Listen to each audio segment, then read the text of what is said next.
Friday, the 10th of July, 2026. Queen Máxima opens the 50th edition of North Sea Jazz. Upon arriving at the Ahoy entrance in Rotterdam, she is handed a walkie-talkie. Her voice rings out loud and clear over the throng of people. Are all stations ready to begin? The answer is affirmative, and the Queen starts scanning the first digital tickets. At the Birdland Club, the group, which also includes the Mayor of Rotterdam, Carola Schouten, and Festival Director Irene Peters, strikes up conversations with artists and festival goers. The Zoe Gospel Choir surprises those present with a real flash mob. You've Got the Love begins simply, after which choir members emerge from every nook and cranny of the room to join in a jubilant chorus. The pianist, who addresses Her Majesty personally, is a few generations off the mark when he says, "A warm welcome, Queen Wilhelmina." The Queen, the Mayor, and their entourage are given a tour of the festival grounds. Given the Queen's and the Mayor's ability to bring people together, it is surely no coincidence that they have chosen to attend a performance by the Royal Conservatoire of The Hague's Big Band in the inner courtyard. The festival's departure from The Hague in 2006 remains a painful memory for many residents of the royal city. The aforementioned Big Band was a regular feature during the North Sea Jazz Festivals held in The Hague.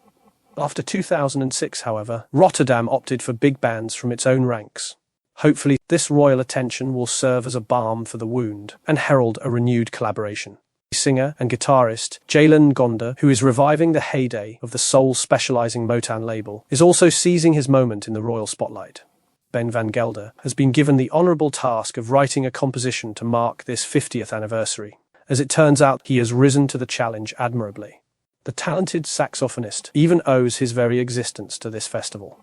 His father, Sam van Gelder, owned Swingmaster Record Shop in Groningen. Every year, Sam would set up a stall at North Sea Jazz, where he not only sold records and photographs, but also shared his impressive knowledge of music with any passerby who was willing to listen. It was in the basement of the Hague Congress Centre during the 1981 festival weekend that Sam met his future wife, Jacqueline Reisel. That encounter eventually led to the birth of both Ben and Gideon, the latter of whom plays piano in his brother's small ensemble. The Whole Wide World is Round has become a moving tribute to his father, Sam van Gelder, who passed away last month at the age of 77.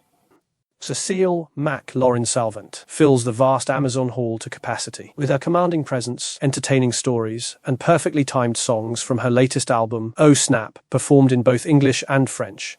The artist-in-residence manages to both captivate and move her audience. Pianist Sullivan Fortner incorporates an annoying ringtone from a member of the audience, who either doesn't know how to switch off his phone or doesn't hear it, into his performance. Steve Coleman warms up in the dressing room until the moment he is actually called onto the stage.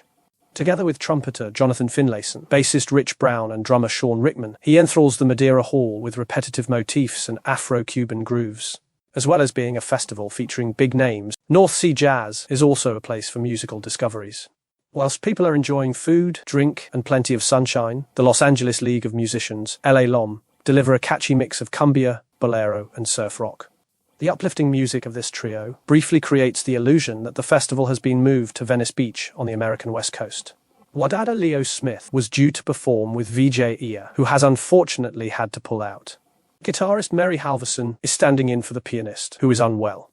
Smith coaxes unusual tones from his instrument, whilst Halverson continues to search for the right accompaniment to the simmering trumpet sounds. John Batiste manages to create an intimate atmosphere in the large Nile Hall. After a few steamy soul songs, the musical all-rounder moves on to playing excerpts from several Beethoven compositions. According to Batiste, the German composer incorporated African polyrhythms into his work, and even laid the foundations for the blues. The classical piano pieces flow smoothly into Golden Slumbers by the Beatles.